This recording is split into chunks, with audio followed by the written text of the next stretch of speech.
Hello friends, ಇವತ್ತು ನಾವು ಬಾಳೆಕಾಯಿ ಹೂವಿನ ಪಲ್ಯ ಹ್ಯಾಂಗ ಮಾಡಬೇಕು ಅಂತ ನಿಮ್ಗೆ ತಿಳಿಸ್ಕೊಡ್ತಾ ಬರ್ರಿ. ನೋಡಿ, ಒಂದು ಬಾಳೆಕಾಯಿ ತೆಗೆದಿದ್ದೀನಿ ನಾನು. ಆ ಬಾಳೆಕಾಯಿದಾಗಿ ಹೂವು ಎಲ್ಲ ಸಪ್ರೇಟ್ ಮಾಡ್ಕೊಂಡು ಒಂದೊಂದು ಲೇರ್ ತೆಗೆದು ನೀವು ಸಪ್ರೇಟ್ ಮಾಡ್ಕೊಂಡಿದ್ದೀವಿ. ಸಪ್ರೇಟ್ ಮಾಡ್ಕೊಂಡು ಅದ್ರೊಳಗೆ ಒಂದು ಹಾಳು ಥರ ಇರ್ತದೆ, ಅಂದ್ರೆ ಎಕ್ದಮ್ ಪ್ಲಾಸ್ಟಿಕ್ ಥರ ಇರ್ತದೆ, ಅದು ಭೀ ತೆಗೆದು ಸಪ್ರೇಟ್ ಮಾಡ್ಕೊಂಡು ಇಟ್ಕೊಂಡು ಬರೀ ಹೂವನ್ನೇ ತೊಗೊಂಡು ಕಟ್ ಮಾಡಿ ಒಂದು ಬಟ್ಟಲ್ದಾಗ ಹಾಕೊಂಡು ಇಟ್ಕೊಂಡು, ಓಕೆ. ಬಟ್ಟಲ್ದಾಗ ಹಾಕೊಂಡು ಇಟ್ಕೊಂಡು ನೀರು ಗರಂ ಮಾಡಿರಿ. ಒಂದು ಸ್ವಲ್ಪ ನೀರು ಗರಂ ಮಾಡಿಕೊಂಡು ಅದರ ಒಂಥರ ಉಪ್ಪು ಹಾಕಿರಿ. ಉಪ್ಪು ಹಾಕ್ಕೊಂಡು ಆಮೇಲೆ ನಾವು ಕಟ್ ಮಾಡ್ಕೊಂಡು ಹೂವು ಇರ್ತಲ್ಲ ಅದು ಭೀ ಕುದಿಸ್ರಿ. ಅದರ ಕುದಿಸಿ ನೋಡಿರಿ, ಕುದಿಸಿ ಆಮೇಲೆ ಒಂದು ಥೋಡೆ ಅರಿಶಿಣ ಹಾಕಿ. ಅರಿಶಿಣ ಕಲರ್ ಬರ್ತದೆ. ಆಮೇಲೆ ಒಂದು ಸ್ವಲ್ಪ ಟೇಸ್ಟ್ ಚೆಂದ ಇರ್ತದೆ, ಕಲರ್ ಬರ್ತದೆ. ಅದೆಲ್ಲ ಕುದಿಸಾದ್ಮೇಲೆ ನೋಡಿ ತೆಗ್ದು ಒಂದು ಬಟ್ಲ ತೆಗೆದು ಸೈಡಿಗೆ ಇಟ್ಕೊಂಡು ಏನು ಮಾಡ್ತೀವಿ ಅಂತಂದರೆ ನೀವು ಸೈಡಿಗೆ ಇಟ್ಕೊಂಡು ಇಡ್ರಿ. ಆಮೇಲೆ 4 ಟೊಮಟ, ಆಮೇಲೆ 4 ಉಳ್ಳಾಗಡ್ಡಿ, ಆಮೇಲೆ ಬೆಳಗಡ್ಡಿ, ಆಮೇಲೆ ಒಂದು ಸ್ವಲ್ಪ ಮೆಣಸಿನ್ಕಾಯಿ ಮತ್ತು ಕರಿಪತ್ತ, ಪುದೀನ ಇದೆಲ್ಲ ಕಟ್ ಮಾಡ್ಕೊಂಡು ಇಟ್ಕೊಳ್ಳಿ. ಆಮೇಲೆ ಎಣ್ಣೆ ಗರಂ ಜೀರಿಗೆ ಸಾಸಿವೆ ಹಾಕಿರಿ. ಆಮೇಲೆ ಬೆಳಗಡ್ಡಿ ಮತ್ತು ಶುಂಠಿ ಅದು ಭೀ ಪೇಸ್ಟ್ ಮಾಡಿರಿ, ಅದು ಹಾಕಿರಿ. ಆಮೇಲೆ ಉಳ್ಳಾಗಡ್ಡೆ ಹಾಕಿ ಫ್ರೈ ಮಾಡಿರಿ. ಆಮೇಲೆ ಟೊಮಟ ಹಾಕೊಂಡು ಚೆಂದ ಫ್ರೈ ಮಾಡಿರಿ, ಓಕೆ. ಚೆಂದ ಫ್ರೈ ಮಾಡಿ ಒಂದು ಸ್ವಲ್ಪ ಫುಲ್ಲೆಲ್ಲ ಫ್ರೈ ಆಗಬೇಕು.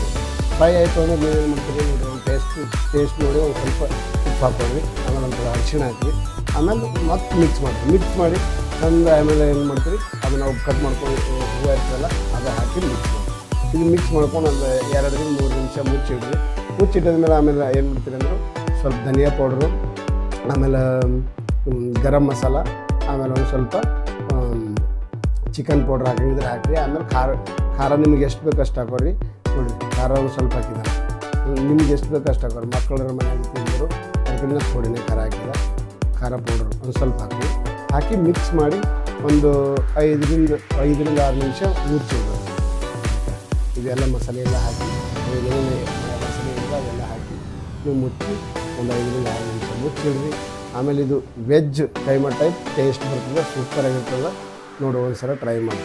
ಆಮೇಲೆ ಈ ವಿಡಿಯೋ ಇಷ್ಟ ಆಯ್ತದೆ ನೀವು ನನ್ನ ಯೂಟ್ಯೂಬ್ ಚಾನಲ್ ಸಬ್ಸ್ಕ್ರೈಬ್ ಮಾಡಿರಿ, ಬೆಲ್ ಐಕನ್ ಗಂಟೆ ಒತ್ತಿರಿ, ಓಕೆ.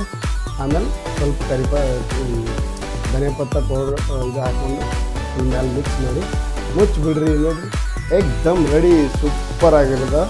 ನೀವು ಮನೆಗೆ ಒಂದು ಸಲ ಟ್ರೈ ಮಾಡಿ ಊಟ ಮಾಡಿ ಒಟ್ಟು ಸರಿ ಸಖತ್ತಾಗಿರ್ತದೆ.